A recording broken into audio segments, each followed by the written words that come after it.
শবে মেরাজ উপলক্ষে ২৬তম দিন পার হয়ে ২৭তম রাত যখন শুরু হয় তখন সাহরি খেয়ে ২৭ রজবে রোজা রাখা, এটা আমাদের সমাজে বহুল প্রচলিত। অনেকেই মনে করেন রজব মাসটি হলো মেরাজের মাস এবং এই মাসের ২৭ তারিখে রাসূল আকরাম সাল্লাল্লাহু আলাইহি ওয়াসাল্লামের মেরাজ হয়েছে, এই ধারণা অনেক মুসলমানরা রাখেন এবং অনেকের ভিতরে এটা বদ্ধমূল আছে। শবে মেরাজের আমল বলতে কোনো কিছু আছে কিনা, এটা একটা বড় প্রশ্ন। আমরা যখনই রজব মাস শুরু হয় তখনই আমরা জিজ্ঞাসা করতে থাকি আলেমদের কাছ থেকে যে শবে মেরাজের নামাজ কিভাবে পড়বো, এই শবে মেরাজের আমলটা কি। শবে মেরাজ উপলক্ষে সারা রাত জেগে ইবাদত করা এবং শবে মেরাজ উপলক্ষে ২৬তম দিন পার হয়ে ২৭তম রাত যখন শুরু হয় তখন সাহরি খেয়ে ২৭ রজবে রোজা রাখা, এটা আমাদের সমাজে বহুল প্রচলিত।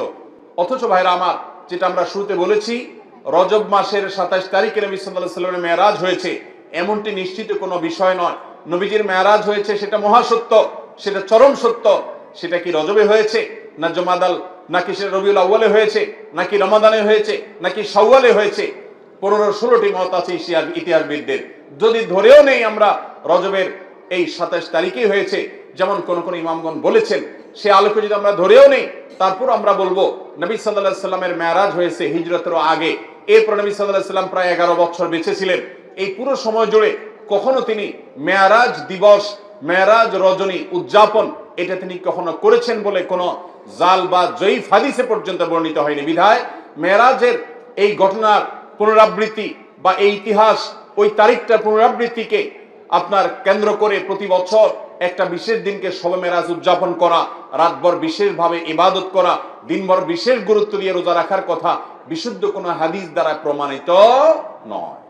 আমরা শুধুমাত্র মেরাজের বিষয় থেকে শিক্ষা গ্রহণ করব, মেরাজ থেকে আনিত নামাজটা আমরা আদায় করব। এর বাইরে এই তারিখকে কেন্দ্র করে রাতভর ইবাদত আপনি অন্য সময় করতে চাইলে এই মাসেও করেন, এই রাতেও করেন, অন্য সময় নফল নামাজ পড়েন, আপনি এই দিনে নফল নামাজ পড়ার নিষেধ নেই। কিন্তু মেরাজকে কেন্দ্র করে কোনো নামাজ, মেরাজকে কেন্দ্র করে কোনো রোজা, এটা কোনো বিশুদ্ধ হাদিস দ্বারা বর্ণিত হয় নাই। অনেকে এই রজব মাসে বিশেষ উমরা করেন, যেটাকে উমরায়ে রজবিয়া বলে। এটা বিশেষ ফজিলতের কথা মানুষ নিজেরা অনেকে বানিয়ে নিয়েছে, অথচ এটিও কোনো বিশুদ্ধ হাদিস দ্বারা বর্ণিত হয়নি।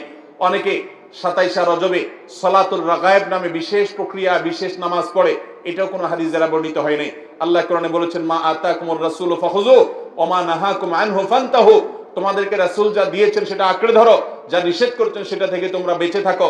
মন গড়া কোনো আমল করলে সওয়াব তো হবেই না, উল্টা বরং গুনাহ হবে। আমাদের সমাজে অনেক মানুষ আছেন যারা আজকাল এই সমস্ত কথা শুনলে বলেন যে এটা নাই সেটা নাই, কিছু লোক বাইরে হয়েছে, এটা নাই সেটা নাই শুধু বলে। ভাইরা বাবারা আমার, কোরআন এবং হাদিসে যদি থাকে আপনি ১০০ বার আমল করেন, আপনি একটু দেখেন, একটু যাচাই করেন, একটু চেক করেন। কোরআন হাদিস অনুবাদ হয়ে গেছে, কোনো বই পুস্তক নয়, হয় কোরআনে, আল্লাহর নবী করিম সাল্লাল্লাহু আলাইহি ওয়াসাল্লামের কোনো হাদিসে। ইসলাম ফাউন্ডেশন প্রায় সবগুলো বই অনুবাদ করেছে, বড় বড় প্রসিদ্ধ হাদিস গ্রন্থগুলো। আপনি চেক করে দেখেন যে মেরাজের রাতকে কেন্দ্র করে, মেরাজের দিনকে, দিবসকে কেন্দ্র করে কোনো আমল সাহাবায়ে কেরাম করেছে কিনা, নবী সাল্লাল্লাহু আলাইহি ওয়াসাল্লাম করেছে কিনা। তিনি যদি করে আপনি কেন করবেন না?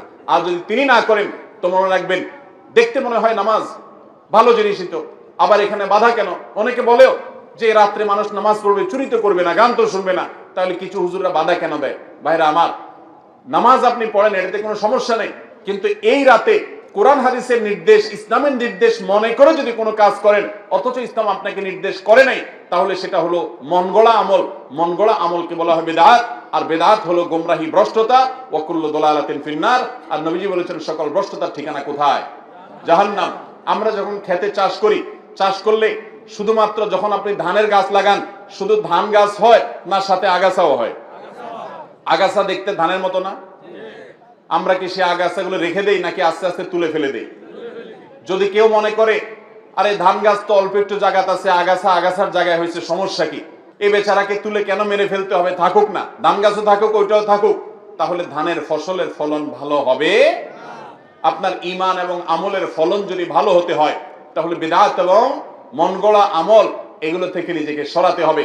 আপনি এমনি নিজে থেকে নফল আমল করেন, সেটা ভিন্ন কথা, কিন্তু বিশেষ কোন দিবসে কোরআন হাদিসে আছে বা ইসলামের নির্দেশ মনে করে, বিশেষ ফজিলত মনে করে যখন করবেন, তখন সেটা বিদআতে পর্যবসিত হবে। অতএব মেরাজ এটাকে উদযাপন নয়, আসুন মেরাজকে উপলব্ধি করার চেষ্টা করি। মেরাজকে ঘটা করে পালন করা নয়, বরং মেরাজের শিক্ষাগুলো দিয়ে আমাদের জীবনকে আমরা সাজাবার চেষ্টা করি। অনেক অগণিত শিক্ষা এই মেরাজ আমাদেরকে দিয়ে যায়। এর ভিতরে একটা বড় শিক্ষা হলো যে মানুষের জীবনে যখন দেয়ালে পিঠ থেকে যায়, যখন সকল দুয়ার বন্ধ হয়ে যায়, যখন পেরেশানি চূড়ান্ত পর্যায়ে চলে যায়, মানুষ যদি আল্লাহর প্রতি আস্থা রাখে, আল্লাহর প্রতি বিশ্বাস রাখে, আল্লাহর দিকে ধাবিত হয়, আল্লাহর দিকে রুজু হয়, আল্লাহর দিকে মোতাওয়াজ্জ হয়, আল্লাহর দিকে সে যদি আগায়, আল্লাহর প্রতি আস্থার চুল পরিমাণ ঘাটতি না থাকে, এই ব্যক্তিকে আল্লাহ রাব্বুল আলামিন এমন ভাবে সান্ত্বনা দিবেন যেমন ভাবে নবী করিম সাল্লাল্লাহু আলাইহি সাল্লামকে আমাল হুজনে এসে, পিতার চাচাকে হারানোর বছরে এসে, স্ত্রীকে হারানোর বছরে এসে, সহায় সম্বলহীন হওয়ার বছরে এসে, মক্কা এবং তায়েফের মানুষ থেকে বিতাড়িত হওয়ার বছরে এসে চরম অসহায় বোধ যখন করছিলেন, আল্লাহ তাকে যেরকম এমন সান্ত্বনা দেওয়া দিলেন যে সান্ত্বনা তার সকল কষ্ট লাঘব হয়ে গেল, সকল কষ্ট দূর হয়ে গেল, সামনে চলার শক্তি খুঁজে পেলেন, নতুন দিশা পেলেন, 5 ওয়াক্ত নামাজের নতুন অস্ত্র আল্লাহর সাথে কানেক্টেড হওয়ার জন্য নতুন হাতিয়ার পেয়ে গেলেন। তাকে যেরকম আল্লাহ তাআলা সান্ত্বনা দিয়েছেন, মেরাজের ঘটনা আমাদেরকে শিক্ষা দেয় আমাদের জীবনে যত বিপদ আসুক, যত পেরেশানি আসুক, আমরা আল্লাহর দিকে রুজু থাকবো, আল্লাহর দিকে ধাবিত থাকবো। আল্লাহ রাব্বুল আলামিন আমাদের সমস্ত পেরেশানি দূর করবেন, সমস্ত বিপদ দূর করবেন, আমাদের প্রতি রহম করবেন এবং আল্লাহর কুদরত আমরা দেখতে পাবো ইনশাআল্লাহ। আল্লাহর উপরে আস্থা রাখবো তো ইনশাআল্লাহ। আল্লাহ তাআলা কোরআনে কারীমে বলেছেন, ওয়া মান ইয়াতাওয়াক্কাল আলাল্লাহ ফাহুয়া হাসবু। যে ব্যক্তি আল্লাহর উপরে তাওয়াক্কুল করবে, যে ব্যক্তি তাওয়াক্কুল করবে হাক্কা তাওয়াক্কুলিহি, যথাযথভাবে তাওয়াক্কুল করা, আল্লাহ তাআলা তার জন্য যথেষ্ট হয়ে যাবেন। আল্লাহ রাব্বুল আলামিন এখনো আছেন, তার কুদরত আছে, অনন্তকাল পর্যন্ত অপরিবর্তিতই থাকবে। আল্লাহ রাব্বুল আলামিনের সেই আল্লাহ তাআলার সেই কুদরত যদি আমরা দেখতে চাই, আমাদের প্রয়োজন হলো সবর, আমাদের প্রয়োজন ধৈর্য, আমাদের প্রয়োজন অটল, আমাদের প্রয়োজন অবিচলতা, আমাদের প্রয়োজন আল্লাহর উপরে আস্থা এবং ভরসাকে পূর্ণ মাত্রায় ধরে রাখা। আল্লাহ তাআলা আমাদের সবাইকে সেই তৌফিক দান করুন। মেরাজের যে সকল বিষয় আমাদের শিক্ষা হিসাবে পাই, তার মধ্যে থেকে অন্যতম গুরুত্বপূর্ণ একটা বিষয় হলো 5 ওয়াক্ত নামাজ, যেটা বলছিলাম এতক্ষণ, যে এই নামাজটা এত গুরুত্বপূর্ণ নির্দেশ যে অন্য নির্দেশ দেওয়ার জন্য আল্লাহ নিজের কাছে ডেকে নেন নাই, কিন্তু এই নির্দেশ দেওয়ার জন্য আরশ আজিমের মালিক তার নিজের কাছে ডেকে নিয়ে গেছেন। এই নামাজ কখনো ছাড়বো? আল্লাহ আমাদের সবাইকে 5 ওয়াক্ত সালাত সারা জীবন গুরুত্বের সাথে আঁকড়ে ধরে রাখার তৌফিক দান করুন। চেষ্টা করবো তো ইনশাআল্লাহ। ভাইরা আমার, এর বাইরে রজব মাস যে মাসটা শুরু হয়েছে, এই মাসে মেরাজের ঘটনা সংঘটিত হোক বা অন্য মাসে সংঘটিত হোক, ইতিহাস যেটাই থাকুক, ঘটিত হয়েছে, এটাই সংঘটিত হয়েছে, এটাই বড় কথা। তারপরও এই মাসের বিশেষ করণীয় আছে, বেশিরভাগ মুসলমানরা আমরা জানি না। এই মাসটা সম্মানিত 4 মাসের একটি মাস। আল্লাহ রাব্বুল আলামিন এই মাসকে সম্মান দিয়েছেন। সম্মানিত 4 মাসের বাকি 3 মাস কোনটা? বাকি 3টা ধারাবাহিক মাস, সালাতুল মুতাওয়ালিয়াত, 3টা ধারাবাহিক মাস। তার প্রথমটি হলো জিলকদ, এরপরটা হলো জিলহজ, এরপরটা হলো মুহররম। জিলকদ, জিলহজ, মুহররম 3টা ধারাবাহিক মাস। আর রজব ও মুদর আল্লাযী বাইনা জুমাদা ওয়া শাবান, আর রজব মাস যেটা এখন আমরা পার করছি, বাংলাদেশের বেশিরভাগ মুসলমানরা রজব মাস 2, 4, 5 দিন, 10 দিন, 20 দিন, এমনকি গোটা মাস শেষ হয়ে যায়, জানেও না যে আগের মাস জুমাদা সানিয়া মাসের সাথে এই মাসের একটা পার্থক্য আছে। আগের মাসটা সাধারণ জেনারেল মাস, কিন্তু এটা সম্মানিত মাস। কোরআন যাকে বিশেষ মর্যাদাপূর্ণ মাস ঘোষণা করে দিয়েছে, আমরা অনেকে জানিও না রজব মাস কখন আসে, কখন যায়, এই মাসের কি মর্যাদা আছে আমরা জানি না। আল্লাহ তাআলা কোরআনে কারীমে সূরা তাওবায় বলেছেন, এই মাস যখন শুরু হয়, ফালা তাজলিমু ফিহিন্না আনফুসাকুম, অন্য সময় পাপাচার্য করা যাবেই না। সম্মানিত মাসের সম্মান রক্ষার্থে যে কোনো পাপ, অপরাধের কাজ, গুনাহের কাজ থেকে বাঁচার জন্য একটু বিশেষভাবে চেষ্টা করতে হবে। এই রজব মাসে যে কোনো পাপ করতে গিয়ে যদি আপনার বুক একবারও আপনার ভেতর থেকে যদি আপনাকে বাধা দেয়, তাহলে বুঝতে হবে আপনি এই মাসের সম্মান অন্তত জেনেছেন, অনুধাবন করেছেন। এই ধারণাই আমাদের সমাজ থেকে বিলুপ্ত হয়ে গেছে। আল্লাহ রাব্বুল আলামিন আমাদের সবাইকে মেরাজের এই গুরুত্ব বোঝার তৌফিক দান করুন। এই মেরাজের অন্যতম বড় শিক্ষা হলো আমাদের প্রিয় নবী সাল্লাল্লাহু আলাইহি সাল্লামের মর্যাদা কত বেশি, এই মেরাজ থেকে আমরা উপলব্ধি করার সুযোগ পাই। কারণ তিনি তার হাবিবকে ডেকে নিয়ে গেছেন এবং অন্য নবীদের সাথে সাক্ষাৎ করিয়েছেন, নবী এবং রাসূলদের ইমামতি করিয়েছেন। এতগুলো বিষয় দিয়ে আল্লাহ তাআলা প্রমাণ করেছেন তার হাবিবের মর্যাদা কত বেশি। সেই সাথে মসজিদে আকসা এবং বাইতুল মাকদিসের যে মর্যাদা অনেক বেশি, সেটাও কিন্তু এই মেরাজের ঘটনা থেকে বোঝা যায় যে আল্লাহর হাবিবকে আল্লাহ তাআলা সেখানে প্রথমে নিয়ে গেছেন এবং বলেছেন কোরআনে যে তার চতুর্পাশে আল্লাহ তাআলা বারাকা দিয়েছেন। অতএব আমরা মেরাজের এই সকল শিক্ষাগুলো আমরা অর্জন করার চেষ্টা করব তো ইনশাআল্লাহ। এই শিক্ষাগুলো ধারণ করব তো আমরা ইনশাআল্লাহ। আল্লাহ আমাদেরকে তৌফিক দান করুন। মোহতারাম হাজরিন, মসজিদে আকসায় যদি কেউ 1 রাকাত সালাত আদায় করে, বিভিন্ন রকম বর্ণনা আছে, কোন কোন বর্ণনা আছে আল্লাহ রাব্বুল আলামিন তাকে 500 রাকাত নামাজের সওয়াব দান করবেন। বহু নবী রাসূলগণ যে মসজিদের ইমাম ছিলেন, মুয়াজ্জিন ছিলেন, মুক্তাদি ছিলেন, সেই মসজিদে আল্লাহ রাব্বুল আলামিন জীবনের মৃত্যুর আগে আমাদেরকে একবার হলেও যাওয়ার তৌফিক দান করুন। অভিশপ্ত ইহুদিদের হাত থেকে দখল মুক্ত করে এই মসজিদকে মুসলমানদের অধীনে এনে মুসলমানদেরকে গোটা পৃথিবী থেকে যাওয়ার তৌফিক আল্লাহ তাআলা দান করুন। সবাই চেষ্টা করবো তো ইনশাআল্লাহ। সুপ্রিয় দর্শক শ্রোতা ভাই বোনেরা, চান্দ্র বর্ষের যেই কয়েকটি মাস কোরআন এবং সুন্নাহর দৃষ্টিতে খুবই গুরুত্বপূর্ণ, তাৎপর্যপূর্ণ, ফজিলতপূর্ণ, তার মধ্যে একটি হলো রজব মাস, যে মাসটি শুরু হয়েছে কয়েকদিন হলো। আবার একই সঙ্গে আমাদের মুসলমানদের সমাজে ইসলামের নামে বানোয়াট, ভিত্তিহীন এবং ভুয়া যেসব আমল প্রচলিত আছে এবং কুসংস্কার, বেদাত প্রচলিত আছে যে মাসগুলোতে সবচেয়ে বেশি, তার ভেতরে একটিও হলো এই রজব মাস। যার কারণে একজন মুসলমানকে এই রজব মাসের তাৎপর্য, গুরুত্ব এবং করণীয়, পাশাপাশি এ মাস উপলক্ষে কুসংস্কার এবং বর্জনীয় বিষয়গুলো জানা অত্যন্ত গুরুত্বপূর্ণ। রজব মাসের ফজিলত এবং তাৎপর্যের একটি মাত্র পয়েন্ট এবং বিষয় আছে, তা হলো এই মাসটি সম্মানিত 4 মাসের একটি। আল্লাহ সুবহানাহু ওয়া তাআলা বছরের 12টি মাসের ভিতরে 4টি মাসকে সম্মানিত মাস হিসেবে ঘোষণা দিয়েছেন এবং সেই 4টি মাসের ভিতরে একটি হলো এই রজব মাস, আর বাকি 3টি হলো জিলকদ, জিলহজ এবং মুহাররম, 11, 12 এবং 1 নম্বর মাস। আর এই চতুর্থ সম্মানিত মাস হলো রজব মাস। বিধায় সম্মানিত মাস উপলক্ষে এই মাসের মর্যাদা রয়েছে। সম্মানিত মাস উপলক্ষে যুদ্ধ বিগ্রহ করা যায় না, এই মাসেও তাই করা যাবে না। সম্মানিত মাস উপলক্ষে আল্লাহ বলেছেন ফালা তাজলিমু ফিহিন্না আনফুসাকুম, নিজের প্রতি অবিচার করা যাবে না। বিধায় গুনাহ খাতা ইত্যাদি করা যাবে না, পাপাচার ইত্যাদি অন্য মাসের চাইতে এই মাসে না করার ব্যাপারে বেশি সচেতন এবং সাবধান থাকতে হবে। এটি একটি গুরুত্বপূর্ণ দিক এই মাসের। এর বাইরে রজব মাসের ফজিলত এবং মর্যাদাকে কেন্দ্র করে কোরআন এবং সুন্নাহ বিশুদ্ধ সূত্রে একটি হাদিসও বর্ণিত হয় নাই। বিধায় একটি মাত্র মর্যাদার দিক হলো এই মাসের সম্মানিত মাসের একটি মাস। এই মাসকে কেন্দ্র করে যে সমস্ত ভুল ধারণা বা কুসংস্কার আমাদের সমাজে প্রচলিত আছে এবং সমাজে ছেয়ে আছে, তার ভিতরে প্রধান এবং সবচেয়ে বড় কুসংস্কারের বিষয় হলো অনেকেই মনে করেন রজব মাসটি হলো মেরাজের মাস এবং এই মাসের 27 তারিখে রাসূল আকরাম সাল্লাল্লাহু আলাইহি ওয়াসাল্লামের মেরাজ হয়েছে, এই ধারণা অনেক মুসলমানরা রাখেন এবং অনেকের ভিতরে এটা বদ্ধমূল আছে।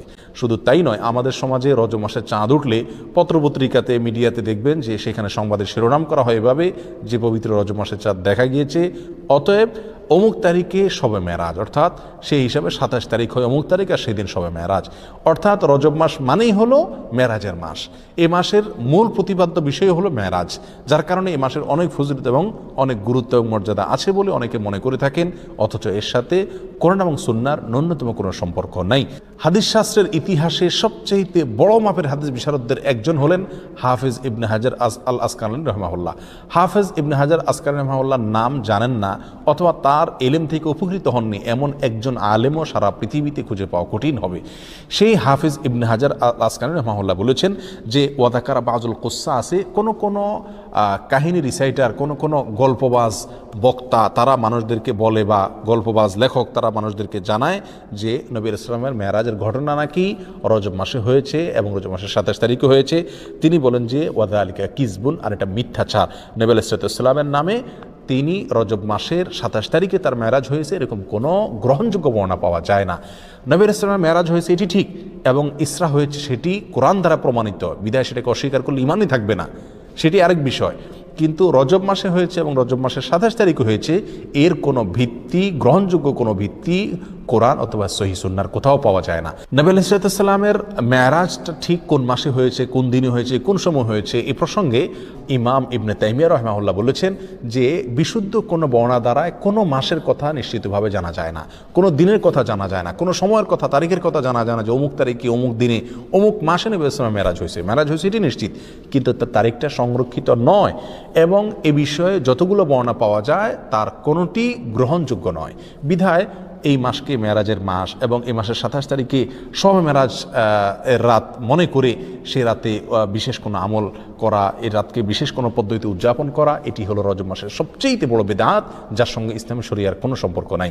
সম্মানিত ভাই বন্ধুগণ, আমরা সেই আমলটাই করব সওয়াবের উদ্দেশ্যে যে আমলটি কোরআনে অথবা নবী সাল্লাল্লাহু আলাইহি ওয়াসাল্লামের হাদিসে বর্ণিত হয়েছে। এর বাইরে কোনো কিছু যদি আমরা করি সেটার নাম বিদআত হবে। বিধায় রজব মাসকে কেন্দ্র করে এই মেরাজ উদযাপন করা, শবে মেরাজ উদযাপন করা, এগুলো সবগুলো বিদআত হবে, এগুলো সবগুলো পরিত্যাজ্য হবে। আল্লাহ তাআলা আমাদেরকে বোঝার তৌফিক দান করুন।